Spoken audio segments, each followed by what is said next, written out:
So tonight we are going to continue in the power of forgiveness, like Pastor Glenn said. And it's interesting. I feel like every year I end up with this lesson, so I'm not sure if somebody's trying to tell me something. But I was going back into my notes and I was looking at it. I have like 5 or 6 forgiveness lessons written. This is not going to be one of the, this is new. But I don't know, I felt like I was targeted a little bit. We're in step 7. Step 7 says that we ask God for the grace to forgive those who've hurt us. And our verse is Philippians 2:13, for God is working in you, giving you the desire and the power to do what pleases him. Now, we've gone through a lot of different core questions and a lot of different lessons around forgiveness. And I do want to take a minute to recap. See, forgiveness is one of the most critical steps in our recovery, but it's also one of the most difficult. It's one of the ones that we tend to either try to rush through or we get stuck on. Right? So I think it really is important that we sort of center ourselves and we ground ourselves on what we're talking about, right? So when we started this month off, we started off talking about what do we mean by forgiveness? What is forgiveness? Right? And we spent a lot of time talking about how forgiveness is a choice. Right? Forgiveness isn't a feeling. It isn't a thing. It's a verb. Right? It's an action word. It's a thing we do. And we talked about how forgiveness at its core is about releasing, about letting go. Right? It's about releasing the debt that is owed to us. It's about releasing resentment that we're carrying around for other people. And then Pastor Glenn built on that a few weeks ago, and he was talking about some of the reasons that we struggle to forgive, right? Does everybody remember that? Talked about how unforgiveness sometimes is our payback. Talked about sometimes we're holding on to unforgiveness because it makes us feel powerful. Or more importantly, and this one was really hit for me, was that sometimes unforgiveness is our protection mechanism, right? It's fear. And then we started this past Wednesday, and we're going to be continuing next Wednesday, diving into how we often misunderstand forgiveness and how those misconceptions keep us stuck. And I really would encourage you to go back and listen to that, especially if you're working on forgiving someone who's unsafe. You really need to fully understand what forgiveness is and what forgiveness is not. So I say all that to say, please ground yourself in all of these core messages. Please make sure as you move forward in this process and in this step that you have a good understanding of what forgiveness really is. But we've talked about the what, right? We've talked about the why. We've talked about the how. And so tonight we're going to do everybody's favorite, and we're going to talk about who. So our core question tonight that we are going to lean into, who are you struggling most to forgive? Who are you struggling most to forgive? Now, some of you, as soon as I asked that question, you had a name or several. Some of you aren't quite sure. That's all right. I'm going to kind of work through this together. You've got your hand out. I would encourage you, if you have a name, if you know, write it down. I'm not going to collect them at the end. This is for you, not me. But I want you to write that down. Who did you think of when I asked that question? Who are you struggling most to forgive? And if you don't have a name, I'd ask you to do this. Be open. Be willing to listen to who God might reveal to you as we go through the lesson tonight. Now, when I was thinking about this, and I was really looking, there's a lot in the Bible about forgiveness, right? So a lot of verses, a lot of messages about what forgiveness is, who we need to forgive, why we struggle to forgive. And I was really centered around the who. It just kept coming back. It seems like if you talk to more and more people, we all have sort of a common ground, the types of people we struggle to forgive. And so what I really want to focus on tonight is there are two groups of people we struggle most to forgive. Two groups of people. The first group of people we struggle most to forgive are the people that we hate. Hate is a strong word, and we often misuse it. We misuse it a lot in really mild situations, right? So how many times have we used the word hate to describe something pretty innocuous, like something we don't want to eat? I hate broccoli. Or you're driving home and you had a particularly bad commute, so you come home and you talk about how much you hate traffic. But the reality of it is, hate is more than simple dislike or anger. See, anger is normal. Anger is a normal human emotion.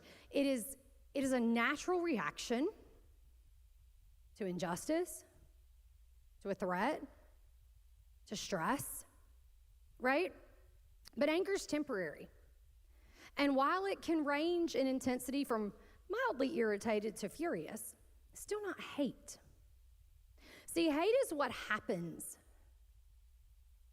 when anger is unresolved over time, when it sits and it festers and it is deeply rooted and it's fueled by extreme resentment. It has a lot more consequences. In fact, if we don't deal with it, we go past resentment and we get to the point that we are actively willing harm on the other person. I know a lot of people are thinking, well, I wouldn't hurt anybody. Now, how many times, let's be honest, have you thought to yourself, well, I wouldn't be real unhappy if their car slid off the road? I'm just saying, we're going to be real honest tonight. But holding on to hatred over time hurts us so badly. It hurts us physically, it hurts us spiritually, it hurts us emotionally, it hurts us mentally. There is actually a change in your brain chemistry when you hate someone. It triggers the area of the brain that's responsible for planning and execution and actually starts triggering aggression. It starts triggering your fight or flight mode. It increases your levels of cortisol, adrenaline. And when these hormones, when these levels get high and they stay high, you'll start to see things like insomnia, anxiety, depression. It will trigger your mind to start to focus on this person and attempt to predict what they're going to do in an effort to defend yourself.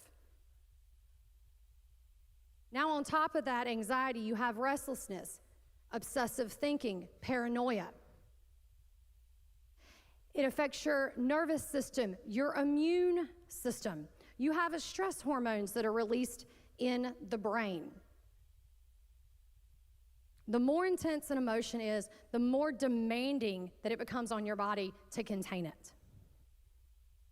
Holding on to hate will literally exhaust you. But even though it's bad for us, even though it hurts us, we do it.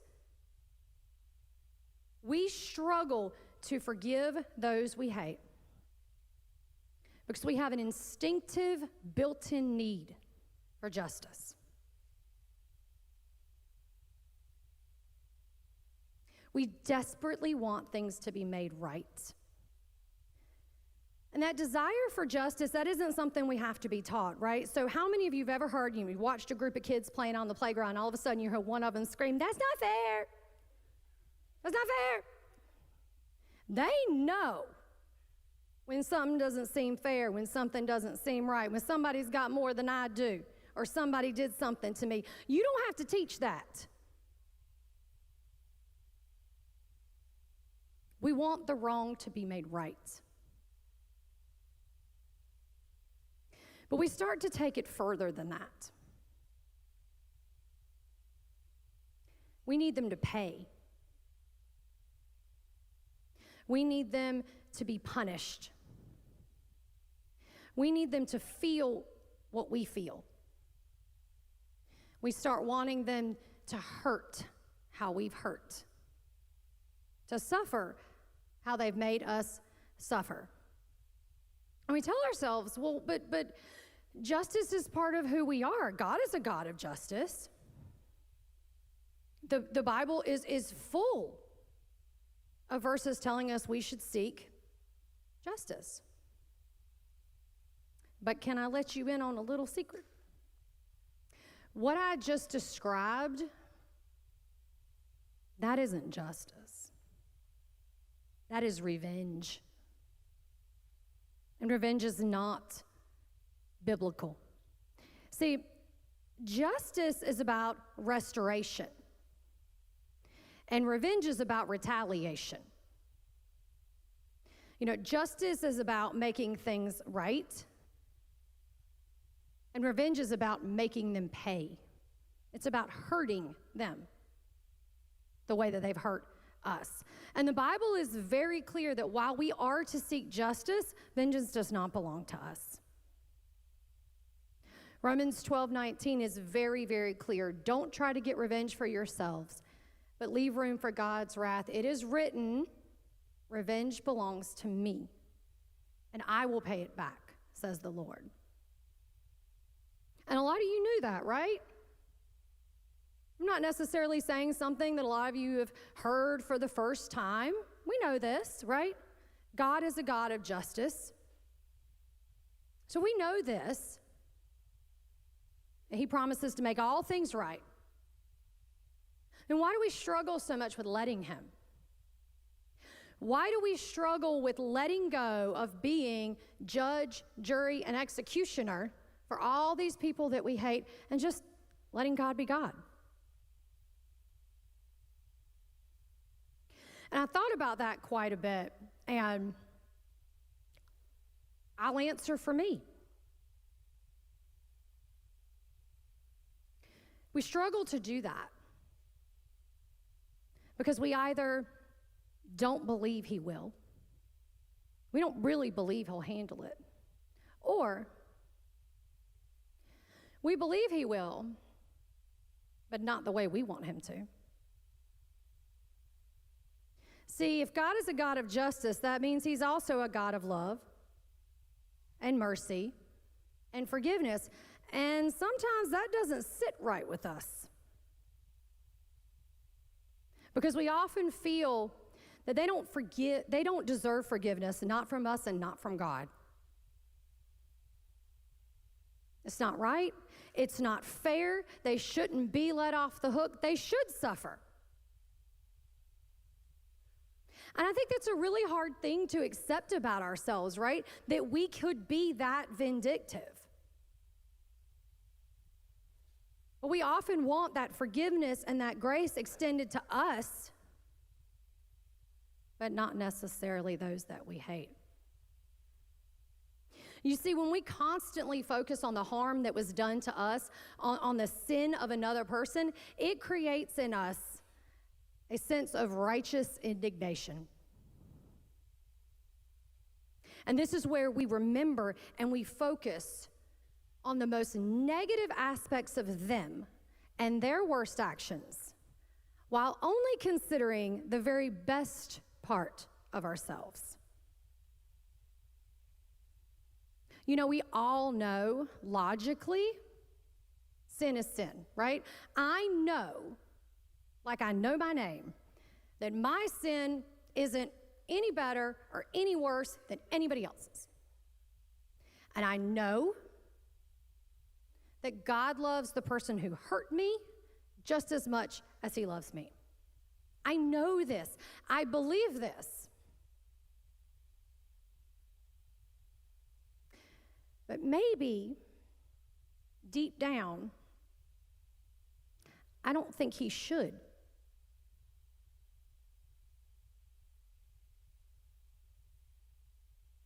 Should He love a serial killer as much as me? Should He show a child abuser as much grace as me? Should He offer the same grace and the same forgiveness to them as he does me? Now, I know the answer is yes. I read the book. I know the answer. But if I'm honest, my heart wants to say no. That's not right. That's not fair. And perhaps it's this limited, selfish, human view of sin that caused God to tell us to leave vengeance to him in the first place. Because we don't see the full picture. We can't see anybody else's heart. We don't view ourselves and other people impartially. We can't. And so what hit me, what really, really hit me when I was thinking about this is we struggle so much to forgive those that we've come to hate, to let go of our need for vengeance, not because of them. It doesn't have anything to do with them. It has nothing to do with them. It doesn't have anything to do with what they've done. We struggle with it because of our view of God and what we believe about him. We struggle to forgive those we hate because ultimately we don't trust God to handle it, not the way we want it handled. And so we make ourselves God, and we take it upon ourselves to exact that vengeance. Now listen, I'm going to throw out a disclaimer here. Some people have done terrible, awful, evil things, and that has to be dealt with. Forgiveness does not mean we don't call out bad behavior.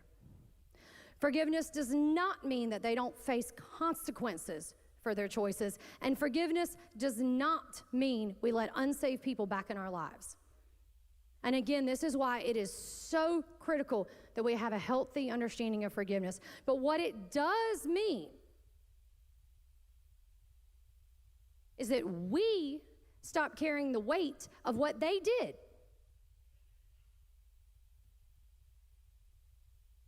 We stop carrying the burden of trying to fix it all, of being the one that makes it right. Unforgiveness is what ties us to them. Hate is what's keeping us chained to the very person who hurt us in the first place.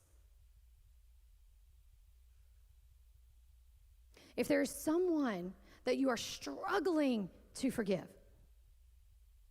because of that hate, I challenge you to really explore, is it them?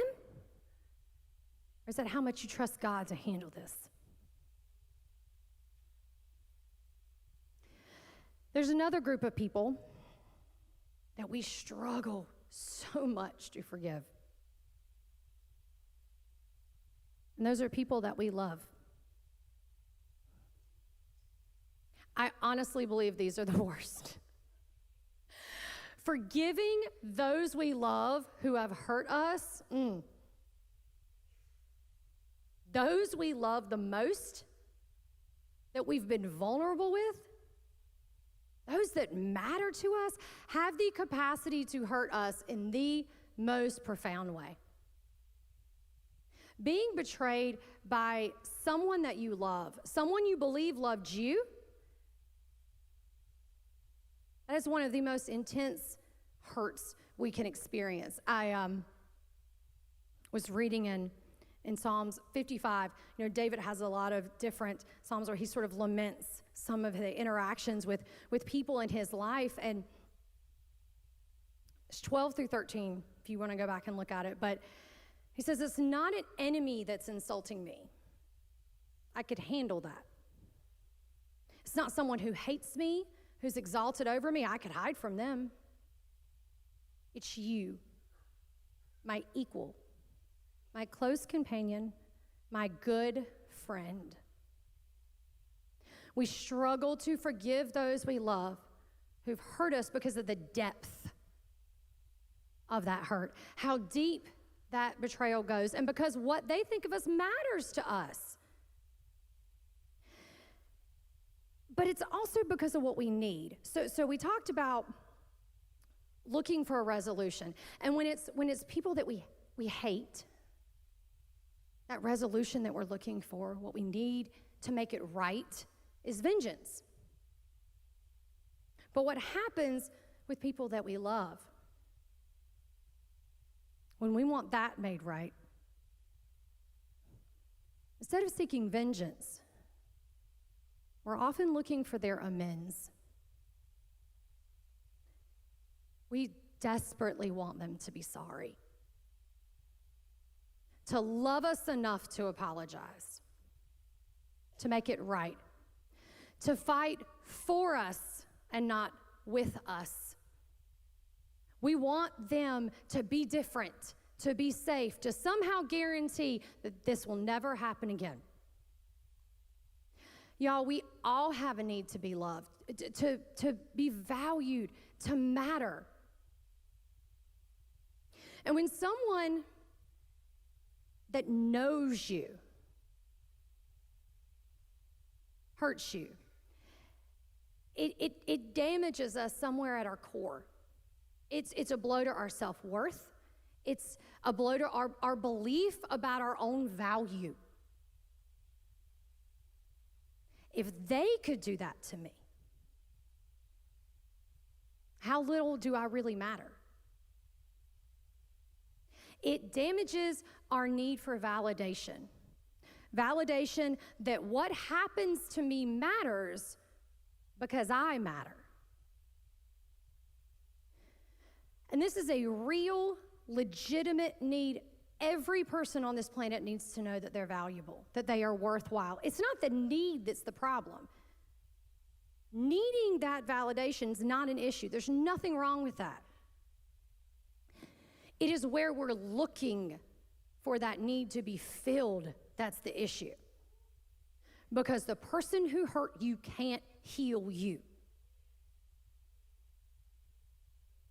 We so often withhold forgiveness from those we love because we are desperately seeking the healing that we think we're going to find in "I'm sorry." I struggled for so long with this.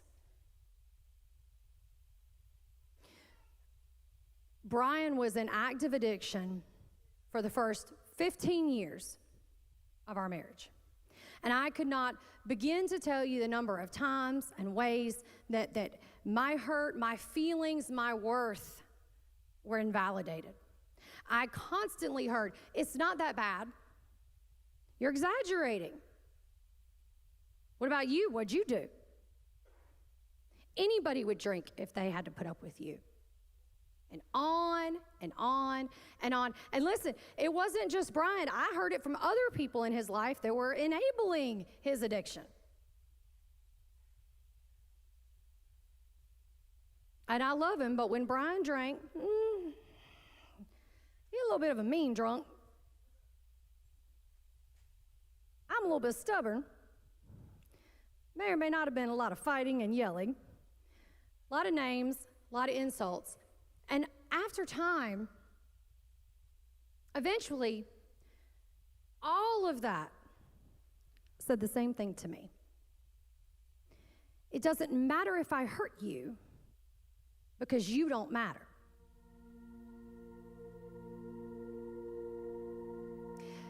And over time, anger grew and resentment grew, and eventually I was stuck in this really strange place where he was someone that I both hated and loved. And I reached a point that I told myself, I didn't care. I don't care if I don't matter to you. I know I matter. That's all I need. I'll take care of myself. I don't need you. I don't need anybody. I got this. Well, Brian eventually found Temple and Recovery Live, and he started to change, and he started to find his recovery. But I struggled. I could not forgive him. I could not forgive the things that he had done. He didn't deserve it, but more than that, it felt like if I did, that I was just agreeing with what everybody had always said, that it wasn't that big of a deal, it didn't really matter. And I didn't matter. And so I held on to that unforgiveness. And I decided what I had talked myself into is what I really need was for him to be sorry. That's what I need. Really sorry. Like, I mean, out loud in front of everybody, kind of sorry. And if he did that, I'll be able to forgive him and I'll be good. Well, he did that. And he worked the steps. He made amends the right way. He's actually going to talk next month about what a full amends looks like, but he took ownership. He didn't blame me. He validated what happened, did all the right things. And I want to be clear, because I'm not giving you an out. If you owe somebody amends, you know who you are. It was a huge step in the reconciliation of our relationship. In fact, we would not be married had he not made amends. Because restoration takes two people. But back then, I was shocked because all this happened, right? I got the I'm sorry, all the things I thought I was going to need, and somehow it didn't magically make forgiveness easy. Didn't fix it. Didn't make it better. Because the person who hurt you can't heal you. I was never meant to find my worth or validation in what anybody else did or said. You're not meant to find your worth or validation in what anybody else says or does. Quite frankly, we're not even meant to create it on our own. You want to find the freedom to forgive? Stop looking for that validation in other people. Stop looking for your worth in what others say, what others do. Because ultimately, it does not matter if they are sorry or not. Because what happened to you matters. You matter. Because it matters to God. You can forgive them. You can free yourself from them. You can free yourself from constantly looking for that validation that you think you're going to get in the I'm sorry. It will never be enough. No person on this planet can give you the validation that comes from knowing who you are and whose you are. Nobody. Do you know who you are?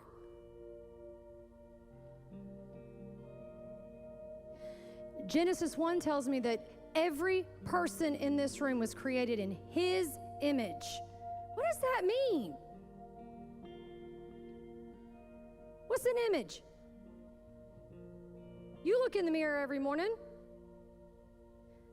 That means every person in this room is a reflection of the God of the universe.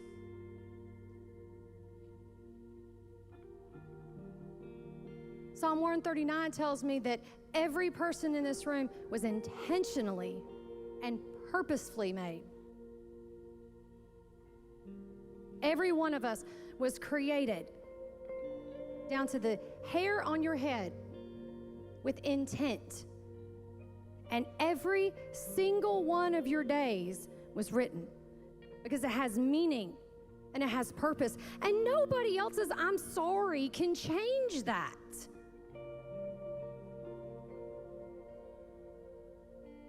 Ephesians 1:4 tells me that you're chosen, that God chose us in Christ. And I think this was the big one that I held on to for years and years and years, and it was Psalm 34:18. The Lord is close to the brokenhearted, and He saves those whose spirits are crushed. It doesn't matter who else cares. God does.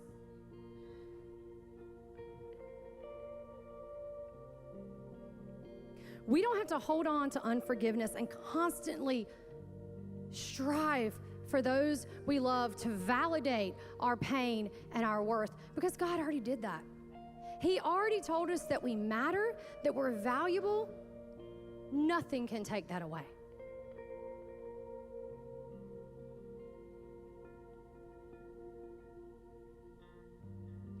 Forgiving those we hate requires accepting that we aren't God.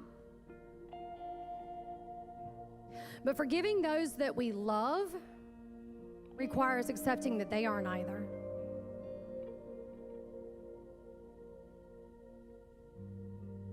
You guys stand with me. Forgiveness is about letting go, about releasing something, laying down something that was never ours to carry in the first place. I asked you to write down, as we went through the night, a name of someone that you're struggling to forgive. Someone you love, someone you hate, maybe a little bit of both.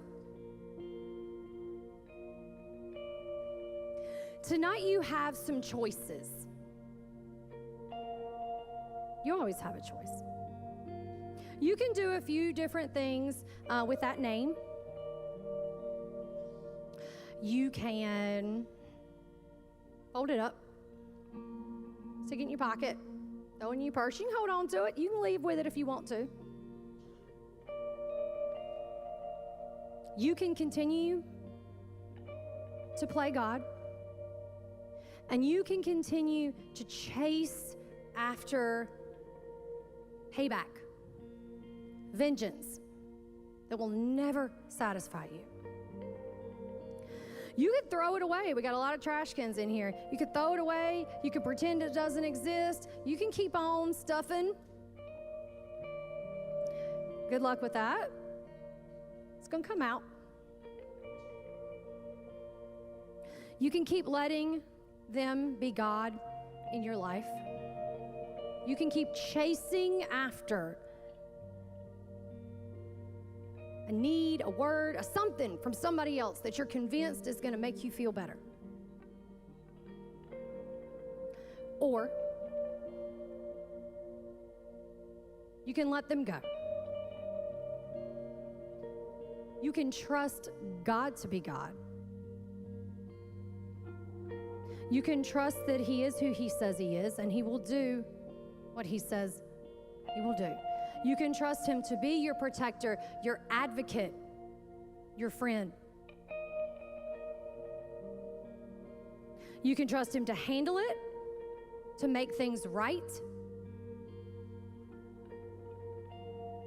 And you can choose to believe what He says about you. That you matter because He says that you do.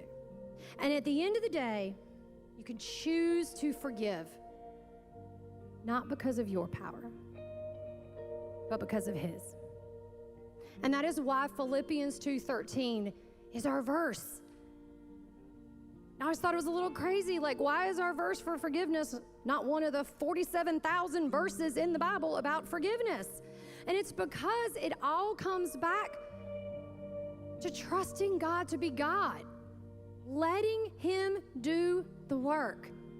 For it is God working in you, giving you the desire and the power to do what pleases Him. Jeremy and the team are going to close us out. And we're going to open up the altars, and I'm obviously going to encourage you to make that third choice. But I'm not going to pretend that this is a 3-minute kind of activity. Because what you're committing to tonight is the start of that freedom that you find in forgiveness. You're committing to laying it down, to letting God be God. But you're also committing to continuing the work. Every day, am I going to choose to believe what God says? Am I going to choose to let Him work in me? Or am I going to hold on to unforgiveness and the weight and the burden that comes with that? The choice has always been yours.